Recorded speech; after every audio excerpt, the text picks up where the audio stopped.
My name is Brian Tang. My day job, I'm the founding executive director of LITE Lab at Hong Kong U, but I'm also a board member of the FinTech Association. I'm so pleased to be moderating and chairing this panel, which is a collaboration between the FinTech Association and GoImpact. With that, maybe we will start off with a brief, a few opening remarks with representatives from the FinTech Association and GoImpact. Ladies first, let's start with Helene. Over to you, Helene. I would defer to Raphael to go first. You're too kind. Over to you, Raf, then. Thank you, and dear all listening in from all over the world, thanks so much for having chosen to spend the next 45 to 60 minutes with us. I'm Raphael. I run the FinTech Association, and we are excited to partner with GoImpact for this first of 3 events that we host under the umbrella Tech, Fin, Green, and all that in between. Now, I'm not telling you anything new by saying that globally, but also in Hong Kong, ESG is one of the key themes, but please allow me to give some color. According to a Fortune Business Insights report, the global green technology and sustainability market size is projected to grow from this year's $16.5 billion US dollars to almost $62 billion US dollar by 2030. So that's massive. Looking into Hong Kong, in 2020, a green tech fund with a size of 400 million Hong Kong dollars was established to provide better and focused funding support to R&D projects that help Hong Kong decarbonize and enhance environmental protection. And for example, yesterday, I attended, or many of us attended the Hong Kong Institute of Bankers conference in which the regulator spoke. Guess about what? How to enhance the green ecosystem with guidance, infrastructure, and awareness. Now, with ESG cutting across many industries, not only the financial industry, everybody wants to do the right thing. The problem is, what is that right thing and how to do it in times where standards have not been set? And so one of the key areas that we have identified are both required and need to be established are reporting and regulatory compliance with respect to ESG. And therefore, we dedicate this first of 3 sessions to that. With that, I would like to hand over to Helene, wishing all an insightful session. And please share in the comment section from where you dial in. Share your thoughts, questions with us, and equally use the QR code for feedback about this session. Thank you so much. Helene, over to you. Thank you, Ralph. Welcome, everyone. Delighted to be here. I'll be really short and sweet. Tech, Fin, Green, and all that in between are what we're going to be discussing in the next three sessions. So kicking off on this one on regulatory trends and how that shapes the whole agenda. So let me pass to our expert moderator and esteemed panelists. Over to you, Brian. Thanks so much, Raf and Helene, for setting the scene here. And it's so great to be moderating and leading this expert panel. As Raf mentioned, I was actually at Hong Kong Institute of Banks yesterday and moderating a panel there. It really is one of the topics that both the regulators and the industry is very focused on. So, but really, as you can see from the title, the title is Regulatory and Reporting Trends, Tailwind Behind Green Finance. So very often it seemed that it's because of these regulatory developments that it's actually facilitating and helping green finance to grow. But it's kind of a bit of an alphabet soup, right? So with initiatives ranging from TCFD to ISSB, the HKMA has its climate stress testing, the Hong Kong Stock Exchange has its ESG reporting. So really, it's kind of an alphabet soup for especially the newbies that are entering into the space. So maybe let's start with Hsu-sheng. So Hsu-sheng, welcome. You're the CEO of GoImpact, which of course focused on green education. So maybe you can help simplify for the audience here to better understand briefly what the main regulatory developments are that are driving green finance and also to navigate some of that alphabet soup. Over to you, Hsu-sheng. Thank you, Brian, and thanks to everyone who turned up for this LinkedIn Live session. And again, very pleased to be here together with my panelists, Alice and Mark, and Raphael. So, maybe just to start off the context to set the scene. honestly, the focus on green is not something new. We've all been aware of the pollutive effects that humanity has on the environment in general. We've got all these water and pollution controls and environmental management controls that companies have been adhering to for the longest time. We've got all of these green labeling schemes that we have, to identify that our products are clean and green. The water that we use is safe and potable to drink.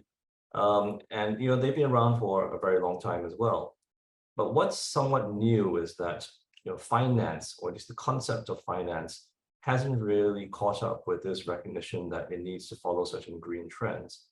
And that's something that the world came together and addressed back in 2015 during the Paris Agreement, where they said, under Article 2.1c of the Paris Agreement, that the world's finance needs to be directed towards greener and more sustainable pathways in order to obtain more sustainable development for the world at large. What that effectively meant was that it was time for the regulators to come together and tell the financial institutions of this world that it was, they needed to have more green policies in place whenever they lent out money or they managed financial assets. And so we can see that in the past few years, there has been quite a flood of new regulations that have come out, not just regionally, but indeed globally. And chief of these really has been that relating to ESG reporting, environmental, social, and governance reporting. Now we can see that a lot of companies have mandatory ESG reporting requirements. We can see that in Hong Kong, and we can see that in Singapore. And of course, in the EU, that's been something that's been going on for a long time. And part of the reason why we have this ESG reporting is actually because the investors and financiers themselves, they need more information on whether or not the companies and businesses that they are lending money to are adhering to certain green principles. So needless to say, it's totally in the interests of companies now to produce ESG reports that showcase their green and sustainable achievements and capabilities, because that helps them to obtain money more easily and at lower interest rates. You can see now that a lot of the green finance that has come out is tied to lower lending rates, is tied to higher lending limits associated with these businesses. And that's because the banks and other financiers are putting in place certain requirements to force, or well, maybe force is too strong a word, but certainly to control and encourage the businesses to adopt more green practices.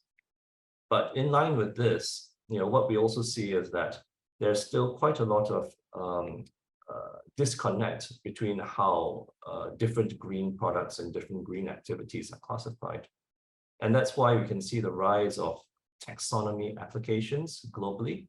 So a taxonomy is essentially, a framework that's put in place to identify what sort of activities are meant to be, more sustainable and what are not. They're essentially the raw backbone by which you define whether, whatever you do is supposed to be green and what is not green, or sometimes in certain cases, half green and half brown. In other words, one taxonomy, like the ASEAN taxonomy, classifies it as an amber color. So it's kind of in between. And that is meant to actually help financial institutions identify exactly what business practices, they should be lending and investing in. And we can see that these taxonomy principles are being applied into law. And soon, we will see that there will be certain regulatory oversight, like we have with the EU taxonomy right now. And eventually, I think we can see enforcement coming on as well. Right now, the enforcement is still, rather skimpy. Recently, the Korean government, South Korean government, proposed to make it illegal for greenwashing to take place. Whether or not that actually passes into real law, we'll see. But for the first time, we do see that there are certain penalties associated with greenwashing. But what's certainly true as well is that we can see the amount of climate and environmental litigation rising over the past few years. I think the statistics are something like a 5-fold increase overall in litigation in the past 15 years alone. And that, of course, is something that companies and businesses do need to be mindful of, that even if the regulations themselves are a bit slow in coming up with the enforcement stick, there are a lot of activist groups out there. There are a lot of very, very particular consumers out there who will not hesitate nowadays to bring cases in the courts and have their sustainable voices heard. Thanks so much for that, Hsu-sheng. So there's a lot of complexity. And as we know, large corporates and banks are grappling with that complexity, but they have the resources. They can hire consultants, right? But here, especially in Asia, SMEs form the backbone of our economies, right? So Mark, you particularly work in that space. So how are SMEs as the bank customers and also as the suppliers within this global supply chains kind of thinking about this myriad of green taxonomies, this complexity, when a lot of them are focusing on a different kind of sustainability, i.e. survival, especially in this interest rate environment? Over to you, Mark. Yeah, and I think the reality is they're not. I think within SMEs, it's not just in Asia, they make up 40 to 60% of every economy worldwide in terms of GDP, and of course, a larger percentage in terms of just absolute numbers. I think if you were to straw poll most of them, they wouldn't be able to say what ESG stood for. And certainly they wouldn't have heard of all of the taxonomies that are being used. I think there is obviously an awareness of climate and how they might be able to contribute to that conversation. Those of you who know me well, I know there are some people on this call listening and on the panel have heard me talk about ESG not standing for environmental, social, and governance, but standing for earnings, survival, and growth. And that reality is what most SMEs are focused on. I had a great anecdote on this yesterday with a CFO, and people know I like talking about grumpy CFOs, of a listed small cap, well, small to mid cap, who purchased our software. So we have ESG reporting software. And of course, we track usage and see how folks do, and they had very episodic usage. So we would check in and say, well, why you have a regulatory reporting requirement to use this, and it's good for investors and raising capital and so on and so forth. And the response they gave, which is quite analogous to what we hear often, which is that we know this is important. This is something that we have to do. It's always number 4 or 5 on our list. And you mentioned that the lack of resources internally, and yes, if you are a large company, generally you're able to source resources to be able to help you with the compliance of reporting. But even for large companies, as we've all seen on many headline posts everywhere, there's a dearth of talent who are able to fill the gap in reporting and help companies through that, let alone be able to help all the hundreds of thousands and millions of small cap companies who are coming to this for the very first time. I talk a lot, and I think we'll probably cover this later, around reframing ESG for most companies. Is you have financial risk indicators, which everybody is aware of, and they go through reporting, and all companies have to do accounting and filing their audits and so on and so forth. And to repurpose ESG more along those lines in terms of non-financial reporting indicators, and people understand those a lot more cleanly. ESG and all of the acronyms around frameworks that are out there, frankly, are very, very confusing to SMEs. And even if they know what ESG is, they simply couldn't choose between all of the different frameworks. However, articulated as, here are non-financial risk indicators which are relevant to you and your industry and relevant to you and your company based on who you are and where you're located and the businesses you're in, whether you're public or you're private, who your stakeholders are. So if you are in, for example, palm oil in Malaysia, then probably you're going to have more social governance indicators which are relevant to you, and people will get that. And if you are in coal mining in Australia, you're probably going to have more environmental indicators, and people will also get that. And most companies, apart from the really, really small ones, who are up and running and have been around for a while and have $10 million a year and up in revenue, they probably have this data. They just call it something else. I think we're all familiar with GRI, who they call the scope 2 indicators, were indirect greenhouse gas emissions in metric CO2 tons. And if you say that to most companies, they won't have the foggiest what you're saying. If you were to say, this is your utility bill, they'll all get that and they'll understand. Well, I can easily track that, I can measure it, I can report it. So being able to move folks away, in my experience, away from language which we're all comfortable with and regulators are and folks within the industry are, into language which companies of all shapes and sizes will be familiar with things like, how much water do you use? How much electricity do you use? What did your bill say? Helps them adopt this and making it less threatening. Fantastic. No, thanks so much, Mark. So it's being, you're at the call phase, actually trying to outreach to those that actually do want to, as is Alice. But her call face, her office view is much nicer above the call face, so to speak, right? But so Alice, please do describe your role, at HSBC. So I think you're in charge of sustainable finance. I asked this in this manner. So at LITE Lab, we actually work on a climate contracting initiative, and we have 4 working groups: one on green loans, one on green bonds, one on green investment funds, and one on green building construction. So within a large organization, HSBC, which areas do you cover? And then also, how do you interact with the different departments? Because as was hinted at by Hsu-sheng, right? If the concern is greenwashing, obviously you have lots of new departments being set up and structures to kind of ensure that whatever you're doing and offering addresses some of those greenwashing concerns. Yeah, thanks, Brian. So hi, everyone. It's Alice from HSBC Commercial Banking. So my title is the head of sustainable finance. So to answer Brian's question, of course, sustainability loans and also the green financing will be very relevant to my role. But apart from helping our customers, supporting them to structure the green loans and green financing, actually another key vertical of my job is to also promote them to get the awareness, to understand what sustainability risks are, and to support them on the transition pathway.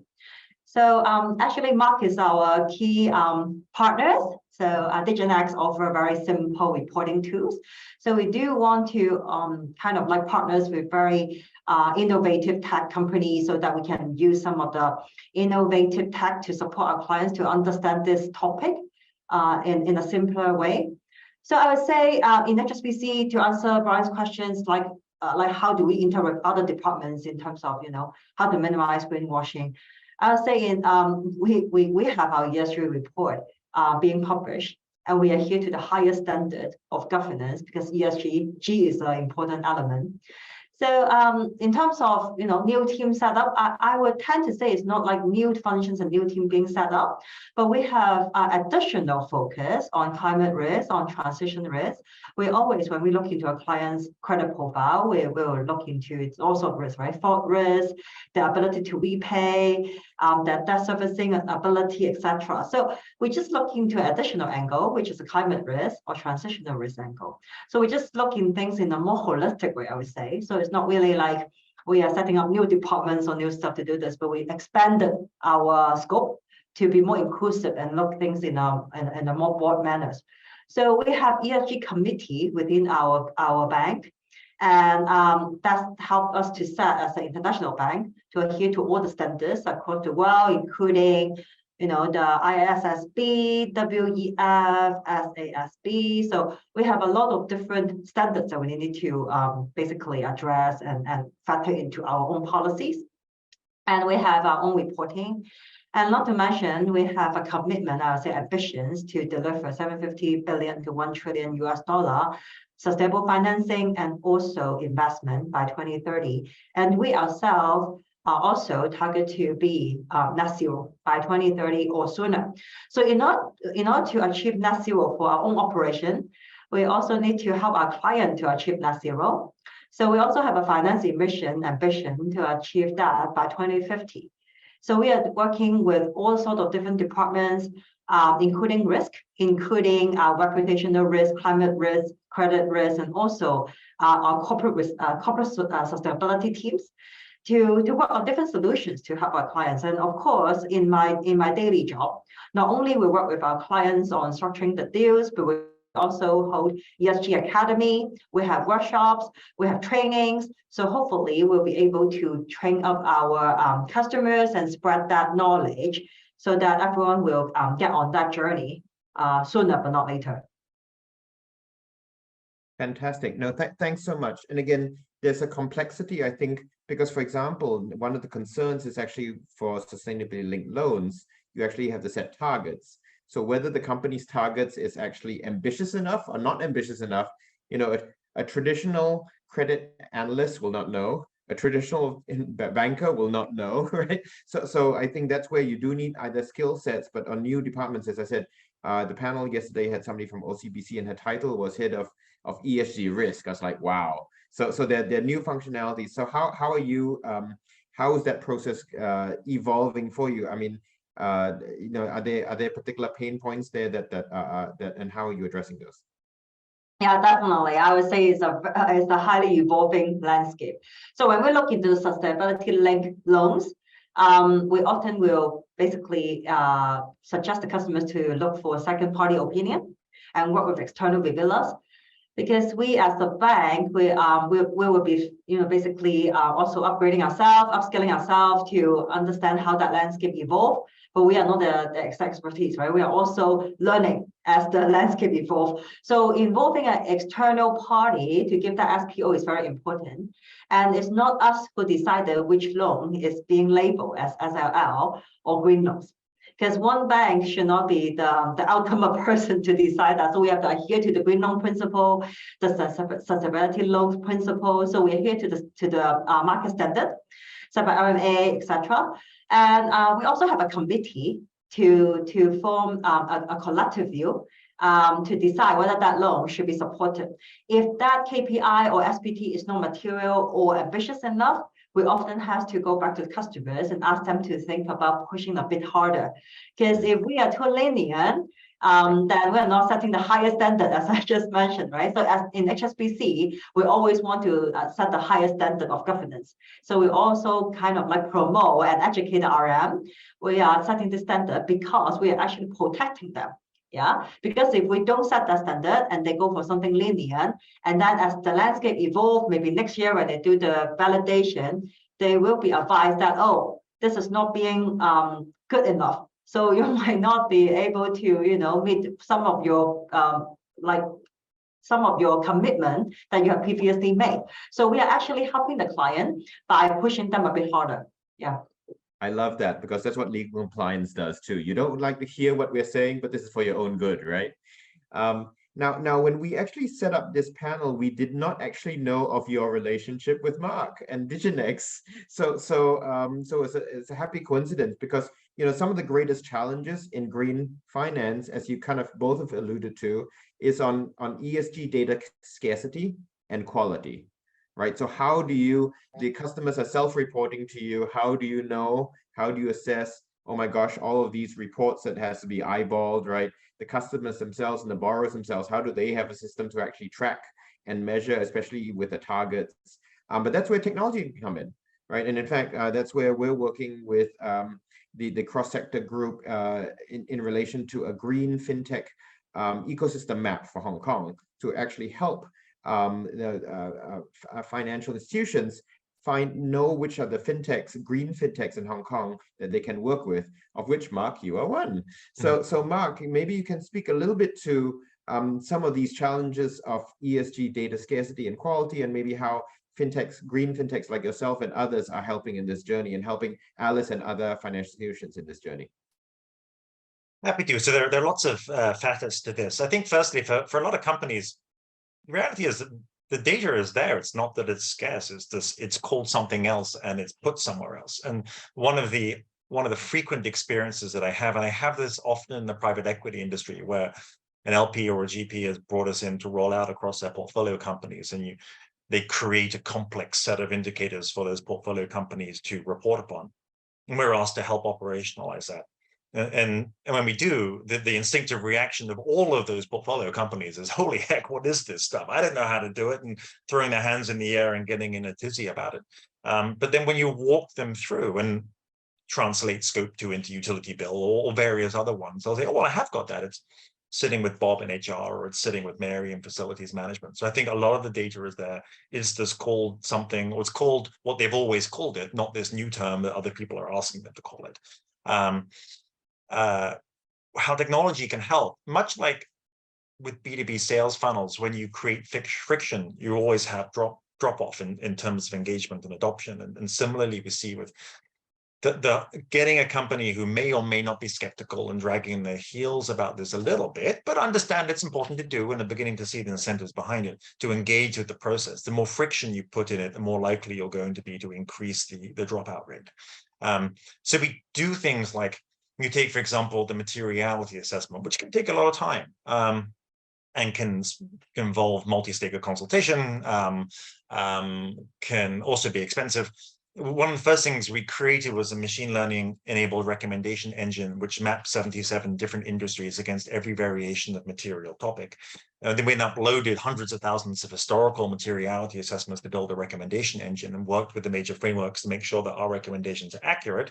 And now every time a company onboards onto our platform, we take the results of that materiality assessment and we use that to relearn the engine. So that historically, if Australian coal mining companies didn't report on water, and in the next 6 months you see a whole bunch of them reporting on water, it will start popping up in the recommended list.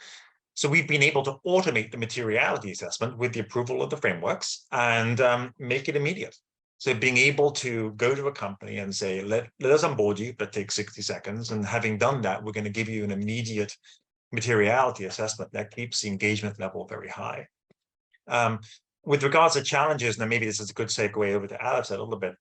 What I have observed, and this, I'm not speaking as a finance professional, I'm speaking from my observation of finance professionals, is that since ESG contains both quantitative, but also a great deal of qualitative information, a lot of storytelling and strategy and context about this is what we're going to do. And often when I speak to folks in the finance industry who are, when going back to the financial risk and non-financial risk, when they're looking at financial risk, it's very numerical and it's very easy to look at numbers and tell a story from that. But it can be, or it is a new skill for folks within finance to read through the strategy and the context. And we've all seen the ESG reports. There's a lot of words in them. And there are good ones and there are bad ones. But it's not just a synthesis of the quantitative data and being able to track those demands. And we've always had we've always had a big aversion to scores and ratings because we think for most companies, it disincentivizes engagement. If I am a company without a sustainability team and I engage in this process and I don't really know what I'm doing, at least for the first year or two, I'm probably going to score really badly. So why would I do it in the first place? So how do we help companies through that sort of anxiety, allow them to contextualize the data that's being asked, understand that data isn't scarce. If you're a good company, you're well governed, you've been running for a while, you will have this data because your customers, your regulators, or auditors are already asking for it. And then being able to communicate it to folks within the financial industry in a way that can be easily digested and then contextualized. I'll pass over to Alice. Well, this is a provocation for Alice. So Alice, yeah. So how your thoughts, I think, on ratings and the stuff, right? And incentivizing some of the borrowers. Yeah, I unmute myself because I saw Mark throw the question to me, which is very relevant. Actually, I do agree there are a lot of data available, but the thing is whether those data talk to each other and whether they are accurate and whether they are, something that we can interpret is another question. So I think there are data, and as a bank, we often have to challenge the data, and we are in the process of having more accuracy checks and having, when you are cross-checking all the data, we are able to formulate a better view. As Mark has just mentioned, right? There are a lot of data we can see, but that's also storytelling part. So we need to basically look at the data and then also educate the customer to tell the right story and set the right pathway or the right strategy. So the data are quite backward looking, but we should build in that forward looking view as well. And as a responsible bank, we have our corporate social responsibility also to assist or support our client in that journey. So we are not only just looking into data to decide it, the lending or the financing that we're going to support our client, but we also give out free trainings, free educations, and we partners with the right partners in order to help the clients to understand what they should be focusing on. So I think number one is they need to have the awareness, and then they need to set the ESG strategy, right? With that directive and pathway being set correctly, then we can look into the data. And if the data is not correct, and that's exactly why we think it's hard to manage climate risk, because it's not like profitability, it's not like the EADs, it's not like the PDs, it's all about methodologies and it's about scenario setting. So we have to look into climate risk in a different angle than we usually look into credit risk. So bank is also looking into methodologies, and I think Hsu-sheng has mentioned about Hong Kong MAs has this climate risk stress testing. When we go through that stress testing, we have to set different scenarios and respond to the Hong Kong MA scenarios as well. So when we work with the customers, also we have to work with them to help them to see in different scenarios and how should they set their strategies and be a strategies or as a base case. So as a financial institution, we're working on those with our clients.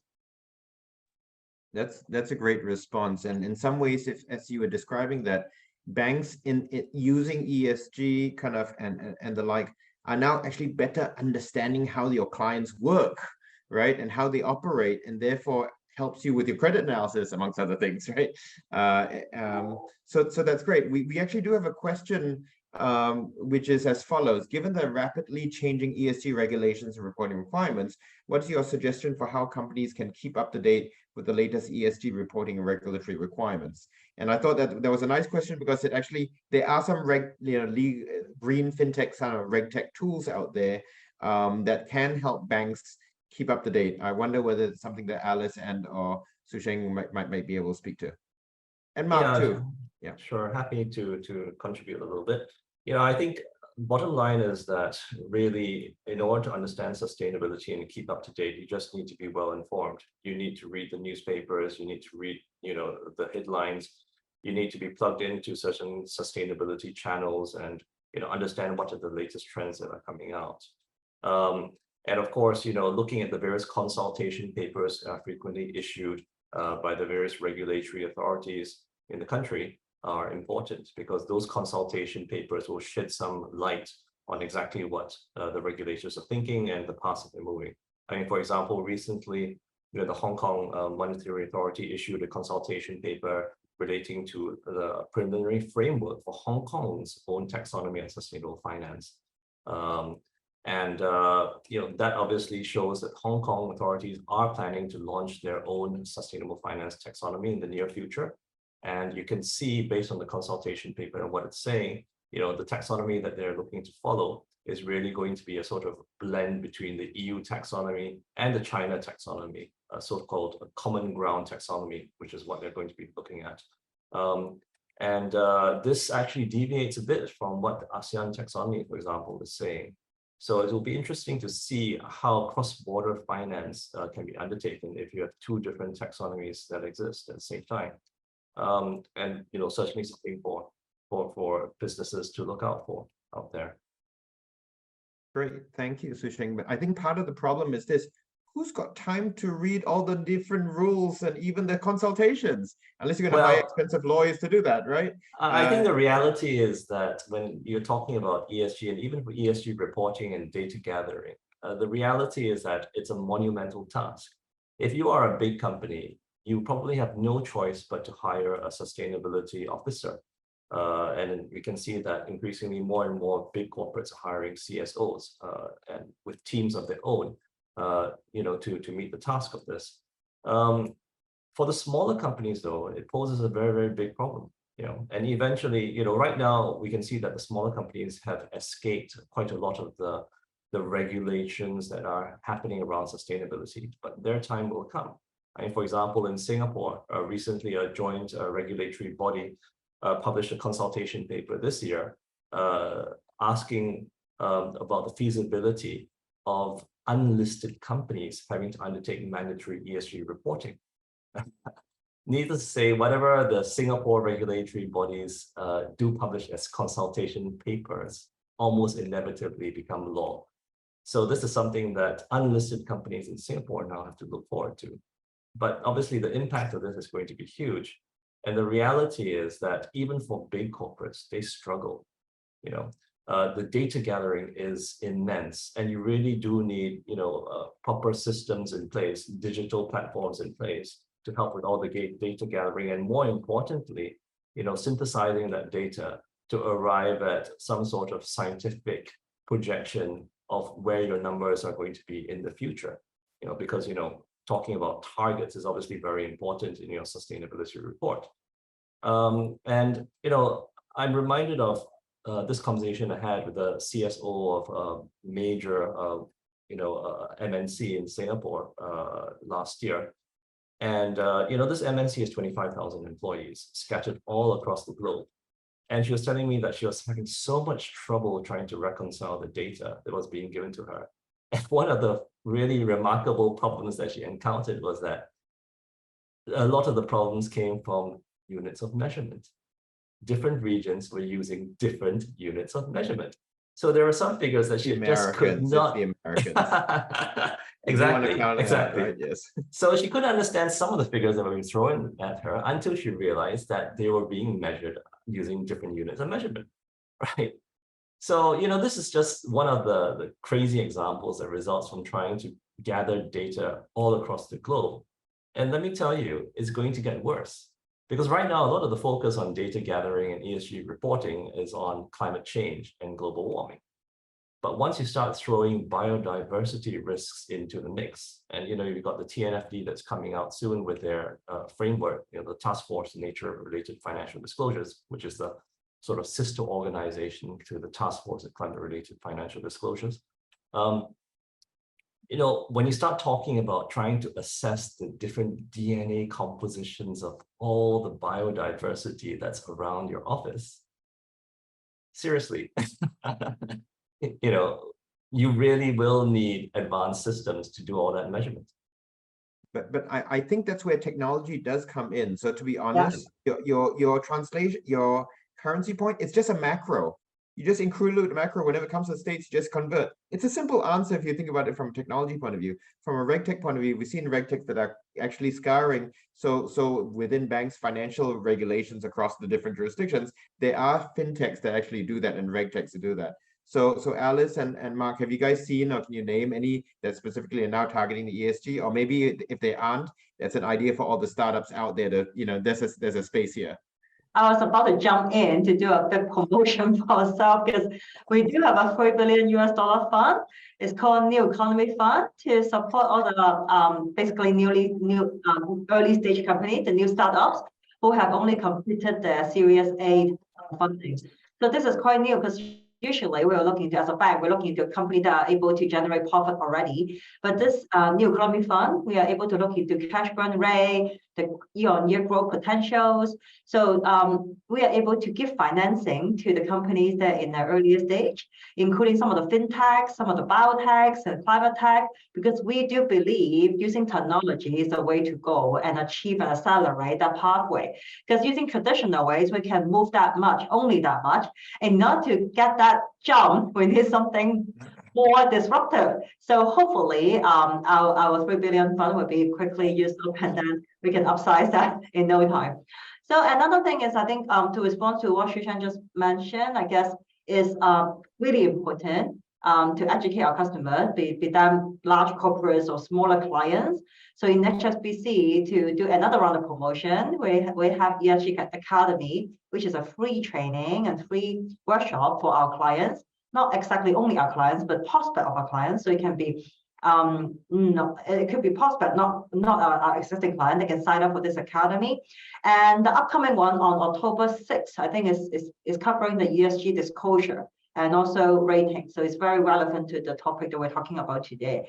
And the upcoming IFRS S1 and S2, which covers the requirement of disclosure as sustainability-linked financial information, will also be relevant when that come into effect. So I believe the landscape is moving to the right directions, but we definitely need to move faster.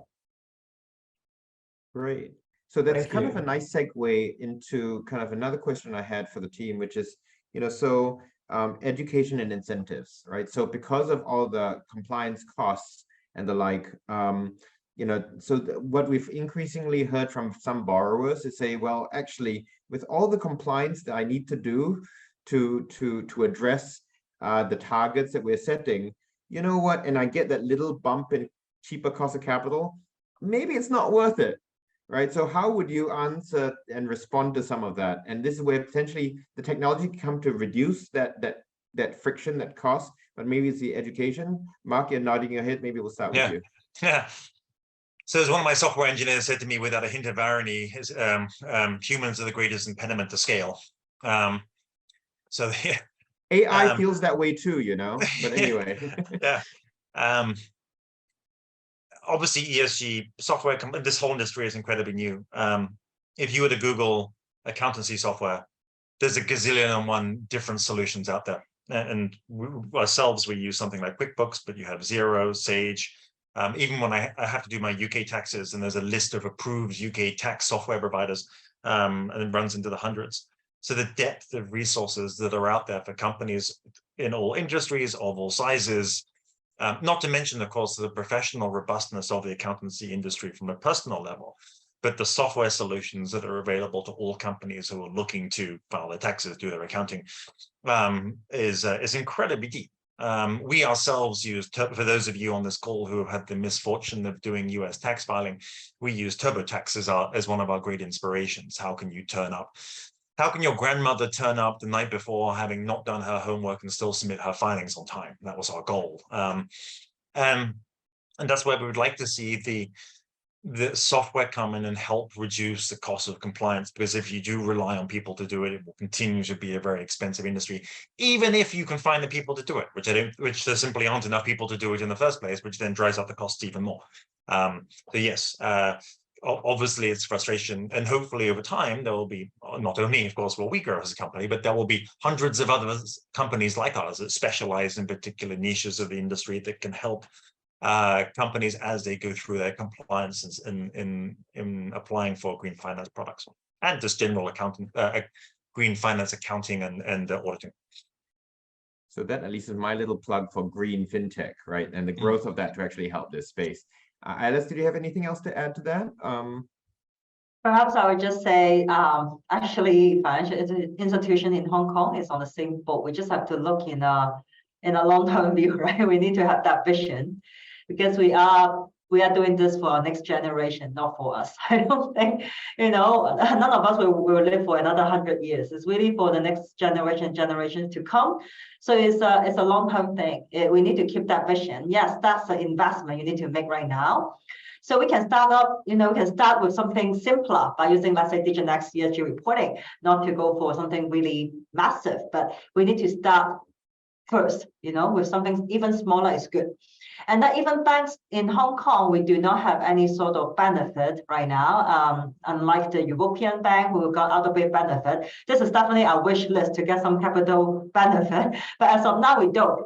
But we do give out some margin reduction if they meet their KPIs in the SLLs, right? So banks are also kind of giving that incentive out of our own profitability, our own pocket. So we are all in this together. It's a collective effort. It's not like you're just on your own. We are all on the same boat because we live in the same planet Earth.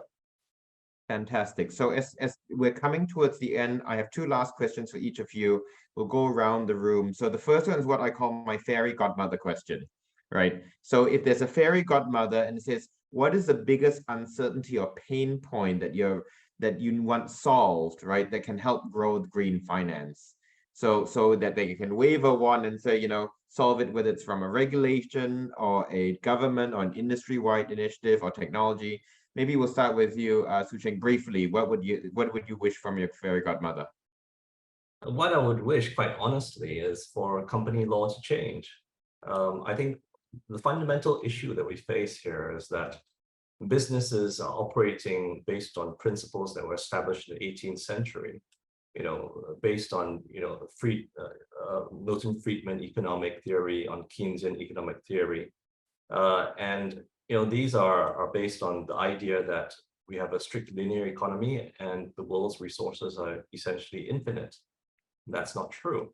We now realize that our resources are running out. I mean, I think it's remarkable that a lot of people still don't seem to understand that we only have about 50 years left in which we can continue to relatively efficiently extract oil and gas. I mean, what's going to happen after 50 years?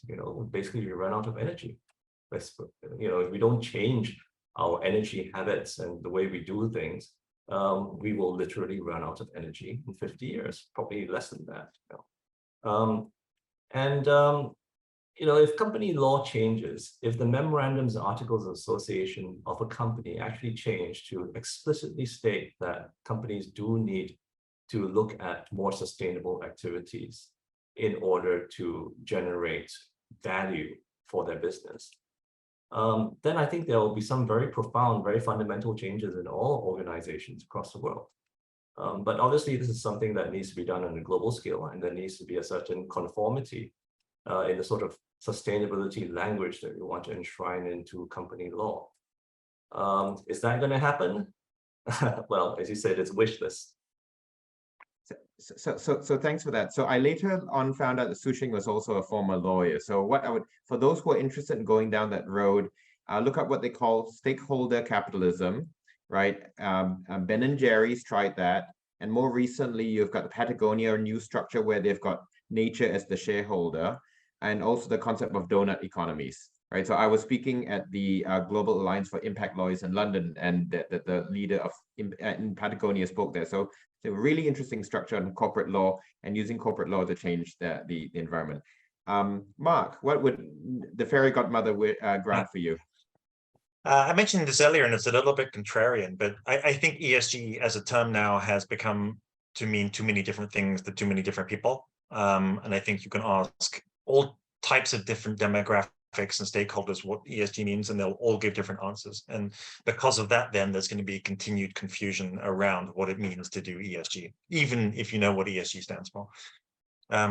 My slightly boring fairy godmother wish is for ESG as a term to drift off into the sunset, or be separated, and for there to be a movement towards that taxonomy of financial risk indicators, non-financial risk indicators, and for non-financial risk indicators, which are the artists formerly known as ESG, to become normalized as a CFO reporting function. Because I think the CFOs understand the cadence of reporting, understand the importance and the robustness of data integrity, and are quite able to take on that task and make sure that data is collected. They tend to have the most teeth in the company to get to that data, which is also another important aspect of the politics of a company, of who is the person that can go around and make sure that the data is collected in a suitable and appropriate way.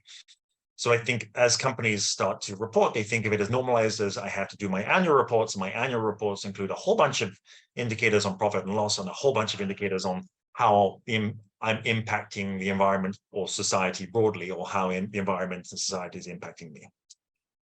So very interesting. And in some ways, I think you do have a fairy godmother somewhere, because for better, for worse, that's what's happening in the US, right? Yeah. Because if you're from Texas or from Florida, they've got anti-ESG laws. So in fact, the narrative in the US is not to use the word ESG anymore because of the state laws and regulators, which are actually pushing procurement and say, no, none of this wokeness, right? So I think in a lot of ways, that the narrative and that terminology is evolving in North America. We'll see how it evolves. It's still quite the nomenclature here, but I do definitely hear you.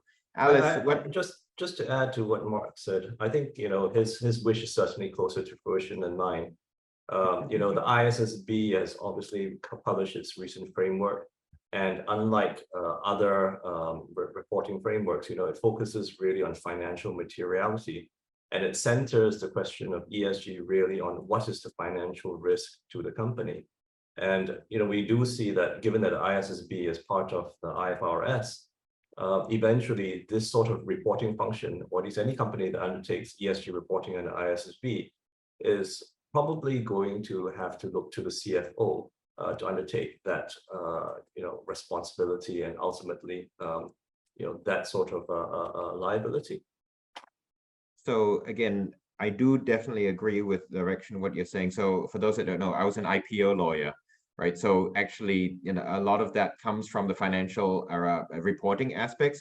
What I would say to you is this: if you ask 2 lawyers or more, what materiality means, they may not be as close as you might otherwise think. We'll leave it at that for now. Alice, in terms of fairy godmother, do you have a really ambitious one like Hsu-sheng, or a more modest one like Mark that may well get there? I have a very simple one. So everyone say green is the new black. So I hope ESG is the new KYC. Oh, I like that. I might steal because that. Again, for some of us, so before I became the board sponsor for our ESG and green tech, I led the reg tech, right? And so and there's been great advancements on that, not just because the regulators are focusing on, but all the banks are now, it's bare essentials, right? So the problem with KYC is you needed some sanctions. So let's hope we don't have some huge sanctions and multi-billion-dollar fines. You may or may not know what I'm talking about, right? Before all of this happens, right? So last point, as we round up this session, so for our audience out there, what advice would you give our audience members who come from different parts of the ecosystem, whether they're from the banks, or whether they're from the borrowing side, or whether they're from the technology side, or just interested parties? How can they kind of succeed in their organizations as part of the green finance kind of journeys? So again, let's start with you, Hsu-sheng. I would say look at sustainability as an opportunity, not as a risk or as a compliance or something that you simply need to adhere to because you're worried that other people will say that you're a mean and nasty person. The reality is that, you know, for example, looking at this new drive towards renewable energies, yes, you know, companies are looking at it as really an energy security risk, but it also represents incredible business opportunities, you know, to create new technologies, like, for example, those founded on methane or hydrogen power production, you know, even maybe nuclear power production, although that's controversial. So, you know, this is really the new way to create new business, and that's actually very exciting. And I can see that certainly in the area of green tech, there's so many new advancements from so many new startups, and a lot of the ideas are incredibly interesting, totally applicable to our normal daily lives. And I can see that, you know, these are really the technologies that are poised to completely change the way we have society in the future. So, you know, any company or individual that embraces that idea and looks at it as a genuine opportunity, I think is going to really profit from it in the future, and also, you know, be better prepared to deal with the adverse effects of climate change in the future as well. Glass half full. I love that. Mark. Yeah, I would say something broadly similar, that I think in the past, as ESG evolved from CSR into ESG, it became a bit of an eye-rolling task. Here's yet another thing I have to do, and therefore got engaged with a slight shoulder shrugging and heel dragging. I think to the extent to which companies can then see the positives and the opportunities to win new suppliers, the earnings, survival, and growth, win new customers, get new finance, have an easier route to IPO, that will make it more easier for those companies to then have the transformational exercises they need to do. I think often, and this is going back to SMEs, often the issue with ESG has been that the industry as a whole, or the sector as a whole, has tried to put the weight of solving climate change on the shoulders of companies.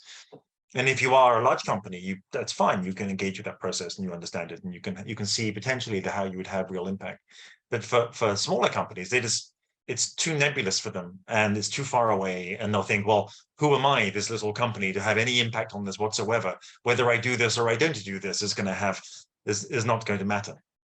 And so being able to move it away from that conversation in terms of this will make your company therefore then more robust, and future-proof it for the investors and the customers and the regulators that are going to be increasingly asking for this in years to come. I actually really like the note about that Alice said, it's not what we're doing now for ourselves, it's for the future. And there's something I read recently, how humans have lost the ability largely for multi-generational building. And in Europe in the Middle Ages, you would have a stonemason who would build the first step of the cathedral, knowing full well that he wouldn't be alive to see the dome of the cathedral being put in.